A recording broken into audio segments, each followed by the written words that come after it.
You're watching the Eternal Tournament Series. Hello, and welcome to round 2 of week 6 of the Eternal Tournament Series. I am Truedawn, joined by Rhino, and we have a really cool matchup this round between Maleous on Rhino Control and Peaceful on Elysian Combo. What do you think about this, Rhino? I think people might contest the names of both of these decks, but not deny that they are both very interesting decks. I don't know which one we're going to take a look at first, but let's go with Rhino Control.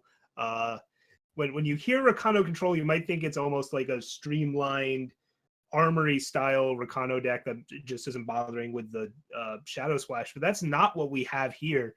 Even though you have your Rise to the Challenge and your board wipes with Harsh Rule, you might notice there are 0 relic weapons in this main deck other than the 4 Charge Chain Flail. There's no sort of Akarias, no Auric Runehammers, none of that sort of stuff. It is all unit based and spell based. So that's a pretty interesting take on really something we haven't seen yet. And I guess Jack is really helping to enable this kind of archetype. Same with Copperhall Bailiff. Yeah, we see 4 copies of both of those cards in this deck, along with a Miser's Lava Blood Goliath that he could rise for, this 4 Rise to the Challenge. Yeah, this is certainly a very unique deck. It's very interesting. I've seen people experiment with similar stuff before, but previous iterations I've seen were even more burn heavy. They had both Flame Blast and Obliterate, mostly using it for removal, but also a reach to close the game when needed. So this is definitely not something I've seen. I do like Privilege of Rank decks like this that are trying to go from 1 to 7 really need 2-for-1, specifically 2-for-1s that gain them more power. Privilege Rank does that. So that card certainly is used pretty well here. And on the other side, we have Peaceful on what's being called Elysian Combo. And I guess the combo is playing Wump and then Scouting Party? Yeah, I don't see anything that I would qualify as a combo in this. There's plenty of synergy, but maybe I go deeper than most people, so my definition of combo is more strict than others. This just looks like a nice little go wide Elysian stall deck. Like it looks like both decks are trying to stall the game. One to set up one plus Scouting Party, the other to get 20 power and Flame Blast your face or Charge Chain Flail your face. So they're both like, my ability is great. It's just that this Elysian deck's doing it by controlling the board via units to get in the way. The Chrono deck also has units to get in the way, but also has board wipes in the form of Harsh Rule and Martial Ironthorn. So 2 different tasks in terms of how to finish the game, but both with similar goals. Yeah, this Elysian deck just looks like a kind of normal Shimmer Pack deck with the Shimmer Packs in the sideboard. There's certainly some differences, some predatory card stores and Mercy, and there's like some techie cards, but generally it's probably going to play out similarly as the other Shimmer Pack decks would, with just a different top end, I guess. Yeah, I mean, it's still got the obelisks, it's got the Temple Scribe, Amber Acolyte, all that sort of package going on. Although it doesn't have Talir's Favors, I guess, to also be speed bumps, but that is true. It's got a more card draw still than a typical Shimmer Pack list, just because it has, the Wump Scouting Party combo means on 9 you can kind of get stuff out of nowhere. You've got the Wisdom in there as well. Although it's opting to play Carnosaurs instead of Mystic Ascendants, so little tech choices that you can go with that they're opting on. I don't know, kind of towing this weird line of being defensive but having certain aggressive cards and spots. But looks like this match is getting started up. Yep, we will move into game 1 here between Elysian Combo, air quotes, between Rhino Control. And okay, I thought Maleous was keeping the hand for a second, but he shipped it back, so we will get a reasonable hand, and that looks reasonable. And yeah, both players have slow hands, but they're both pretty slow decks. Yes, but Peaceful's got a lot more resources to actually play his spells, where Maleous already has 2 Akarias in his hand and got that 3rd power, so at least they'll be able to play, this Bailiff, which seems like it'll be decently useful in this matchup. But Maleous is just hoping to keep ripping power off the top, and he does keep ripping power off the top, so that's getting nice. There. Yeah, we're gonna have a fun game here. He's got to decide if he wants to. He opts to play Banner instead of Bailiff there. Wanted to get a little bit more value out of this Bailiff. I don't hate it. Part of me wants to start getting Warcry rolling, but it's possible Peaceful plays something bigger than a 2/3 and then it can't attack anymore. So waiting a turn is probably gonna pay off for him here. I was gonna say now that he drew the 5th power, he may not even play the Bailiff with a Harsh Rule in hand, but he opts to play it. See if he the Bailiff is kind of acting as like faux Harsh Rule here because it colds the board, like nothing can attack in now. So it forces Peaceful to extend even further into the actual Harsh Rule. Although using Obelisk kind of solves Peaceful's problem here. Right. He ends up not having to extend anymore at all. Although now Maleous can opt to either. I don't think you're going to use Harsh Rule here. Yeah, so you can either double up on Bailiffs or you can go with the Flail to just kill the one unit that actually stops that the Bailiff can't stop. So I like that play personally. Yeah. I think I agree, especially because you have a Harsh Rule in hand. Dedicating another unit to the board is a little awkward. It does mean you can swing with a Bailiff here, which is kind of nice, but he opts to not even do that. Yeah, I think you definitely need to conserve the Harsh Rule for scouting parties. As someone who has played similar matchups a lot in the past, what usually happens is the Elysian deck will play like all of their like little nonsense creatures and Obelisk, and like if they can press you to the point where you need to Harsh Rule on all of that stuff, then they'll just fall up with scouting party and you get crushed. So you really need to try and maneuver the game in such a way where you don't have to use Harsh Rule on that stuff. And Maleous has done that to this point. They do not need to pull the trigger on Harsh Rule. The board is relatively stable. So Peaceful's going to keep having to extend for like more and more into this board to actually make forward progress. I think Maleous is really trying to save this Harsh Rule because he knows he's up against a deck with Scouting Party. And that's like one of the few clean answers you can have to a card that's potent, that is that potent in this matchup. So I think he's just desperately trying to flood the board with other things so he can save this Harsh Rule for Scouting Party. Hope that, these Bailiffs and stuff. Yep. And Maleous has been fortunate. He's ripped power every turn of the game, or all but except one or something. Yeah, all except the Pyro Knight, essentially. The Pyro Knight was not power. All right, so looks like he's finally going to pull the trigger on this Harsh Rule, get a couple War Cries in. And, he gets the Harsh Rule and then immediately play the Pyro Knight as a follow-up, which is nice. Yeah, Maleous gets to do that here because he can pretty firmly turn the corner. He gets to play the Pyro Knight this turn, and if he doesn't drop power, he can ult it. And if he does, he gets to play Ikaria, which is incredibly hard for Legion to beat. It's really just wasp or bust. Well, those War Cries hit a charge lane flail, which means that flail can now kill that Lumen Defender. The flail won't survive it, but still, it's pretty nice. And Peaceful opted to not use Permafrost on this Pyro Knight because, hey, the Pyro Knight can get blocked even if it ultimated. So I think it was wise to not use Permafrost, but now he's going to start taking a few hits. Oh, wow. This Jack here is pretty good. Gets to come in here, stun the Sandstorm Titan. Pyro Knight gets to come in. Pyro Knight's good to ult next turn, although it's still going to be a 7-8. This Vanquish is likely going to end up tagging the Sandstorm Titan at some point. Yeah, I think you're eventually going to use the Vanquish on this Titan, but I didn't mind, especially if he drew power here, he could have gotten a really aggressive turn of the corner with being able to swing with Jack and Pyro Knight and Ikaria. That's a pretty sweet turnaround there. Yeah. And now after drawing 6 power in a row, Maleous is struggling to find the 7th for these 2 Ikarias, but he does have a bunch of business. When he gets there, he'll be good. He has the ultimate thing, which the Wasp is now in waiting for the Ikaria. Opting to destroy opts to destroy the Obelisk instead of one of the Permafrost on his units.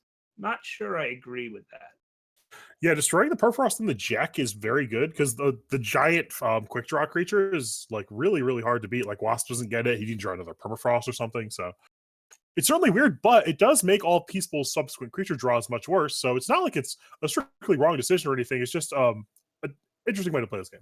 Yeah, I think on an empty board, I would prefer just unlocking your Jack and just being like, all right, Combrade or Elysian, deal with this large quick draw unit. And basically going to be they have to draw their own large units, deal with it. And there is power number 7, and here comes Ikaria, and he gets to get at least 1 attack in for free because Maleous had to tap below 3. He does have 2 Wasps, so he can maneuver this in such a way where he has answers to both Ikarias, but we'll see if Maleous can somehow leverage tempo to get a couple more attacks in with Ikarias. Yeah, Peaceful's done a good job of reloading his hand and board here. Those chaining Wisdom of the Elders really helped. But Peaceful's really keeping up the pressure here. Has the Flame Blast, might try and finish the game. But yeah, the swing with Ikaria means that Scorpion Wasp can get there. Although I'm not sure that matters anymore because he just has lethal over 2 turns with both of these Flame Blasts. He can just tell Peaceful to draw a life gain. Although it looks like Yeah. he's just going to harsh roll this turn. Yeah, I think that's the safer line of play. Like flame blasting the face there can kind of hit a snag if your opponent then draws another Lumen Defender or something like that. Where this just seems far safer. Now your opponent doesn't even have a board. Opted to not even play the Carnosaur. Now you just get to end it via flame blast. Yeah, I definitely agree with the harsh roll in the previous turn. It's you want to give your opponent 4 looks at another Lumen Defender, and now you just get to do it over the course of these 2 turns. He doesn't really have an out anymore. You could draw Lumen Defender, but then you get to like Ikaria and Jack. There's ways around. There's a casual 15-15 Martial Iron Thorn, but we won't be needing him for this game. That was pretty sweet. I like this Rakano deck quite a bit. That's cool. Like just you have this weird flame blast as a control finisher rather than reach in a burn deck is a really fascinating idea, and you're really pushing it by having this privilege of rank Martial Iron Thorn package where it's not inconceivable that you get to 15 plus power and just like kill them out of nowhere, especially because like Ikaria and other things are a decent amount of pressure too. Really, really cool list here. Yeah, definitely. And as we move over to sideboarding, on the side of Maleous, we see 4 Torch. I actually didn't realize those weren't in the main deck already, but 4 Torch, 4 Minotaur Grunt, 2 Valkyrie Enforcer, 3 Orc Runehammer, and 2 Obliterate. Anything you see here that you'd want to bring in? Well, you're against the go wide deck, so you're not really looking at Auric Runehammers or low impact cards. I think you might just run it back. The torches are nice to protect your own Ikarias, I guess, from wasps in certain spots. I'm really not sure what you would cut from your main deck, though. I guess the Charge Lane flails aren't super great. Like the weapons just aren't that great against a deck that's flooding the board. Although we saw there the flail did get to take out a couple large units. Yeah, I think you could talk me into like the Enforcers and maybe the Obliterates. I'm not a huge fan of much else. The Torches are just they don't have great targets. The Minotaur Grunts are pretty small, so I would expect to see light sideboarding on the side of Maleous there. Yeah, you already have your Furnace Mages and Copper Hall Bailiffs and Harsh Rolls. Like you're already ready for most of it. He's pre-boarded. So as we move over to Peaceful's deck, we see 2 slow, 4 backlash, 2 false prints, 2 Cerso, 1 crystallized, 2 Magus of the Mist, and 2 Shimmer Pack. I would expect to make him or for him to make his deck more threat dense. So possibly some number of these creatures will come in. Which ones I'm not sure. It's that's something someone who's more familiar with the deck would know, but I would definitely expect him to be more proactive against this controlling deck. I really like the backlashes here. Your opponent's mostly trying to control you with spells.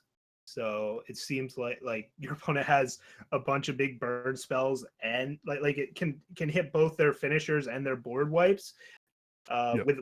Without harsh rule, it seems like the matchup has to swing back in your favor.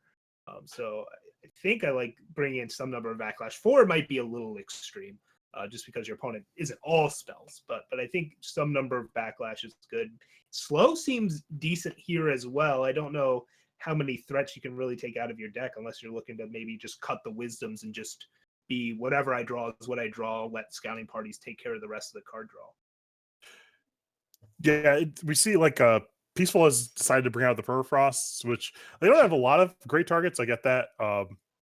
They definitely want to bring the backlashes, like you said. We see those Peaceful has brought in, and I guess like this again. This is one of those decks where what do you side out? I guess maybe Lumen Defender isn't great in this matchup, but Yeah, a like lot the of your Cersos stuff are is just better. yeah, like a lot of the stuff is just so like it's all intertwined. Like you can't really take a lot of it out. So I'm not sure how much sideboarding he can actually afford. I'm just looking to bring in the backlashes while still keeping the number of units and threats I have rather high.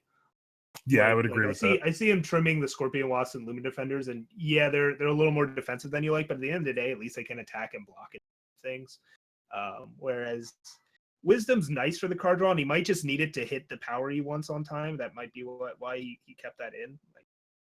Like the math. Yeah, card draw like that is usually part of the mana base to some degree. It counts for like a source and a half or something. So as much as you'd like to stay aggressive, it's just sort of a necessary here. Yeah. So here we go into game 2 with Maleous up a game. and both players have reasonable hands, and Maleous gets to be a faux aggro deck here and play a 1-drop. Yeah, Pyro Knight doing some really cool like double duty stuff here, and that it can just be an early blocker. But when you're generating this much power and the game's going this long, like Pyro Knight shows off its flexibility of just being a 1-drop that can be a 6/5 in the middle of the game when you draw it, and that's I like that the deck gets to show off the power of Pyro Knight, which I think people underestimate in large part. It's a bit of a bold attack here with the Temple Scribe, relying on this false Prince Living, which if Maleous wants to kill it, he can with this Flame Blast here.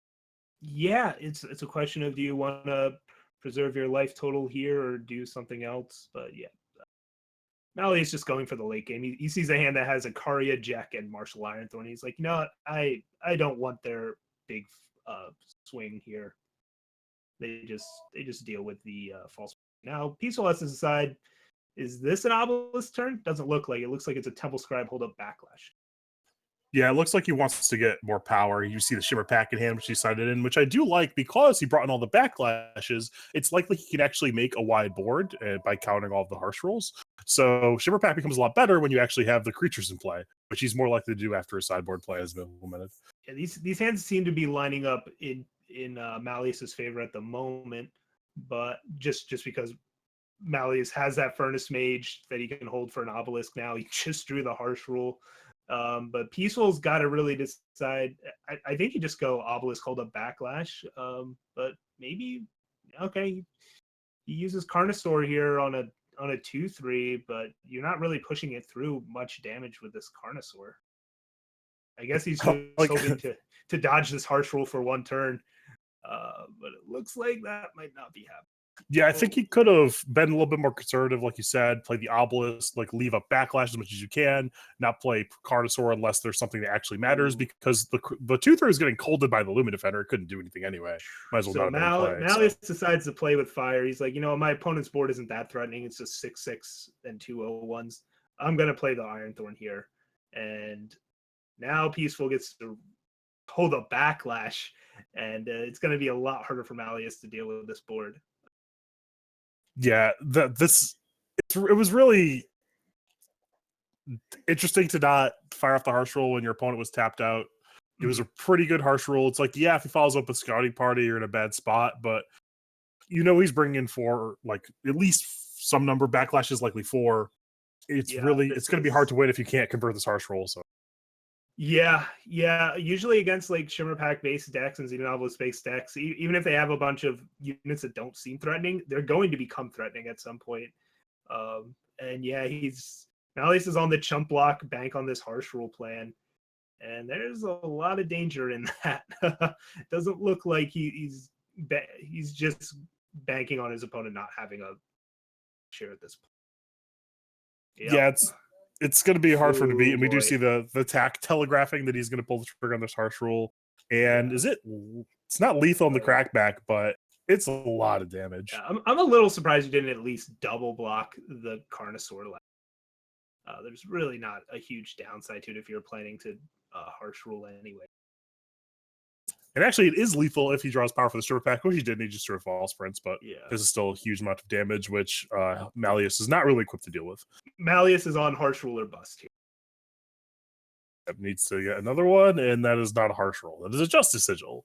So it does allow him to play a creature, but he could jack something stun. I think he can live this turn, right? Could jack the Carnosaur, block 5/5, block 3/3, take 2. Yeah, he's not dead. Blow can kill an 0/1. I mean, these are things. He's not dead yet. Ember Acolyte is a power, just doesn't let him cast Shimmer Pack.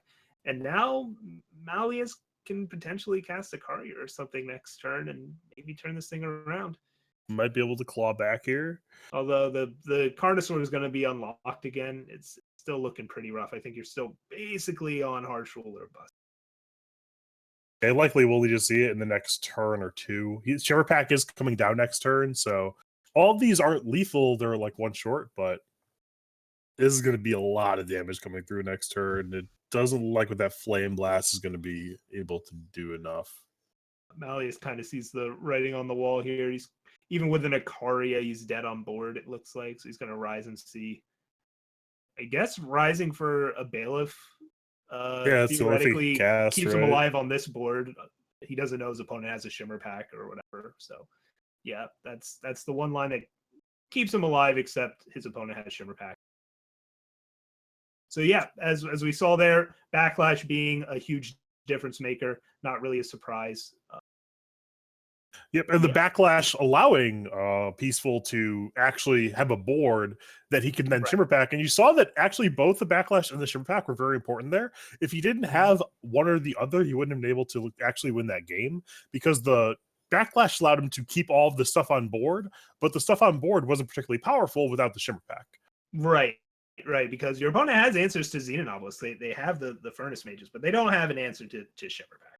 They've got no way to really deal with that well.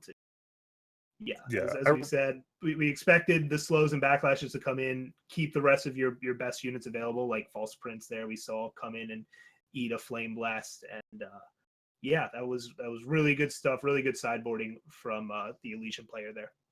Yeah, I like his plan a lot. It worked out pretty well for him. And Maleous, it doesn't look like he's going to reevaluate things. I still think he doesn't have a huge amount of things to bring in on after the sideboard. He just has to try and get into a spot where he can harsh rule when they don't have the mana up. He's probably going to have to harsh rule more aggressively, harsh rule on boards that you don't want to, but you're not opening yourself up to a backlash. So it's an awkward matchup to play, but hopefully Maleous can adjust. Yeah, it looks like Peaceful might be bringing in those Maguses here, and I really don't mind that. I just think more threats is good. Like, I definitely agree. It's awkward if you think Maleous is bringing in Torch, but I don't think you didn't see it last game, because I don't think he brought it in, and he probably shouldn't be bringing it in. So I think that's a decent way to punish him for not having Torch in his red deck. Yeah. So yeah, I think Maleous' sideboard plan was fine. It was just he got a little greedy with harsh rule, because you're normally used to being able to get greedy with harsh rule in this matchup, but post board you can get punished for it, and that's the beauty of sideboarding.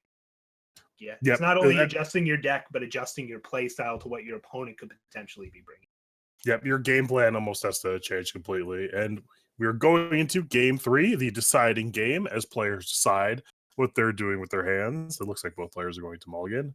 Maleous has a pretty reasonable hand here, and we will see what Peaceful decides to do. And he actually keeps a slow one, which I don't hate, because it's very threat dense, and he knows that Maleous isn't going to be putting him under great deal of pressure. Yeah, both players are just kind of good to wait a while and see, once they flip all their cards over, who reigns supreme. It looks like Maleous does have some torches in. I guess because he saw the False Princes, he was like, I want some cleaner answers to that, perhaps. Really weren't that good. I imagine that's when he took flails. Torches. Yeah, it's pretty easy to bring a torch. Like, worst case scenario, 3 of them to face, and in a deck with Flame Blasts, like, that probably matters. We'll be interesting to see if Peaceful fires off the slow here, and he elects not to, just play the Sandstorm Titan. Deciding when you want to slow is like one of the more important parts of playing slow. Usually you want to do it as late as possible. So if he's trying to hit a harsh rule, for example, you would do it the turn before you would expect it to come down. Right. So now Maleous looks like he's debating the Torch Flame Blast line. Yeah, that's what he's taking. And now Peaceful looks like has a pretty straightforward turn of Sandstorm Titan into slow, and then probably making harsh rule cost 10. Yeah, this is rough for Maleous. Let's see if he remembers to hit that arrow on the right side of the board. It's right there. He's not checking. Stealth harsh rule. Peaceful, you've got that arrow on the right side. Oh, he doesn't even look. He doesn't know about the harsh rule. And that harsh rule would probably just trade 1 for 1 with this Titan. Maleous could be a little bit more aggressive about it. Oh, he doesn't have the power. Never mind. I apologize. Yeah, Maleous is stuck on power, but yeah, I imagine if Peaceful hit that arrow, he would have opted to take out the harsh rule rather than the redundant Martial Iron. Yeah, the second Martial Iron Thorn isn't particularly good here. He definitely, and even then, with the information Peaceful had, it's interesting to not get the Ikaria. But again, he knows Maleous didn't have a lot of power, so if Peaceful plays this Scouting Party and Maleous draws a power for this harsh rule, is in an okay spot. Oh man, even if this is almost better than not drawing power, because like now Peaceful will probably play another Scouting Party, and you just get another shot at this this harsh rule, like take out 2 Scouting Parties. And then you would have Peaceful on nothing. You would still have the False Prince, but you would then have mana to play the Iron Thorn on the follow-up turn. And then if you draw power, you get up to Ikaria. So Maleous definitely has a path to come back in this game. We see that Peaceful likes to extend the false prince over the party, which I do like. If Maleous has a harsh rule, you'd much rather lose that. But now Peaceful's all in. This is it. He's shoving. You know what? If he has it, he has it. And yeah, I think that's fine. Just put all your cards on the table and see what happens. And Maleous is just praying for undepleted power. Yep. If he draws it, he probably wins. But it needs to be this turn because if any of these Yetis get in, it's going to allow Peaceful to refill, and then the window's closed. So let's see him mousing over. All right, there it is. So he'll get in his free war cry here. Knows the coast is clear for this rule. It doesn't mean he wins this game. It just means he is now in much better shape than he was moments ago. Yeah, like scouting parties are still potent for Peaceful, but he's now down to 2, so that's less likely to happen. Peaceful can cast every spell in his deck, though, so any spell he draws is castable, and Maleous only has 1 castable card in his hand. It's not like he's magically going to get there. Peaceful knows his opponent has a Martial Ironthorn in hand, but opts to just play the Carnosaur anyways, and still gets to kill the wow. Those were like 2 above average draw steps. Like this is how Peaceful comes back. Yeah, Marezen the Eldest. Wow. Opting to just attack rather than killer. Yeah, I think he's just trying to end this game. He knows his opponent has 2 Icarias in hand. Well, he knows he has 1 in hand, right? You just saw the 1. So Timely Vanquish. Yeah, although it's his whole turn. Easier. But yeah, because Ikaria is like a 5-turn clock. Well, but you have 2 of them. But those Marizens can just keep making flyers. I think it's better to just deal with the Marizen, and then figure it out from there. Plus the Carnosaur answers the Ikaria anyway, so I like doing that. Yeah, and I like Peaceful here not using the killer on the Carnosaur, because why?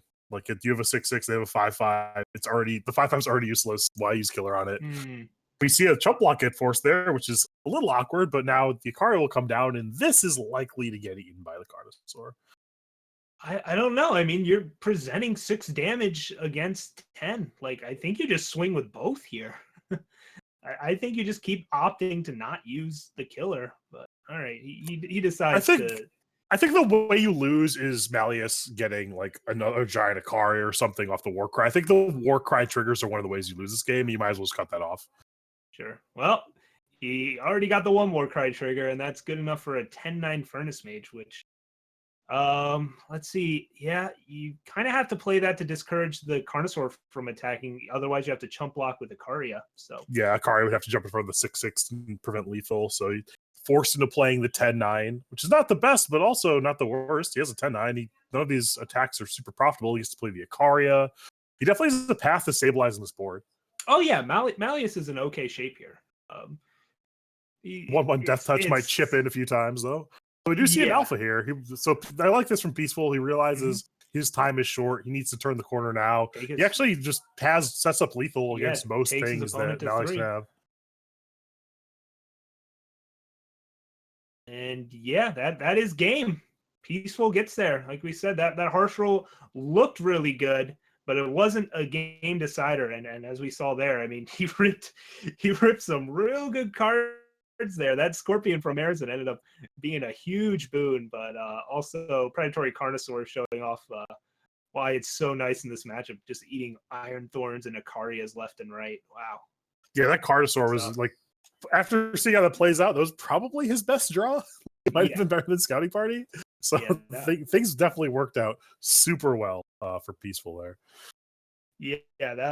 Peaceful may have missed out on that harsh rule, but ended up getting there anyway and makes the comeback 2-1 here over Maleous.